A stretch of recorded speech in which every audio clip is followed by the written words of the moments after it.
पटकन काहीतरी बनवायचं आहे, काय बनवायचं सुचत नाही आहे. चला तर मग मी आज तुमच्यासोबत खूप छान अशी रेसिपी शेअर करते. तर त्यासाठी 2 बटाटा, 1 कांदा, अर्धा टोमॅटो हे चिरून घेऊन मी कुकरच्या भांड्यामध्ये हळद, मीठ, पाणी टाकून प्रिपेअर केलेलं आहे. त्याच्यानंतर भाताचीसुद्धा प्रिपरेशन केलेली आहे.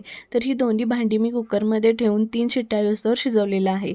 हे सगळं होतं तोवर मी कणिक मळून घेतलेली आहे आणि इकडे एका भांड्यामध्ये तेल टाकून आलं, लसूण, खोबरं, कोथिंबीर, जिरे याची पेस्ट टाकलेली आहे. त्याच्याबरोबर मी लाल तिखट टाकलेलं आहे आणि ते चांगलं हलवून घेऊन उकडलेला बटाटा, वाटाणा हे सगळं स्मॅश केलेलं आहे आणि त्यानंतर पुन्हा सगळं हलवून त्यामध्ये मीठ, गूळ आणि पाणी टाकून एक 5 मिनिटासाठी त्याला शिजवत ठेवलेलं आहे.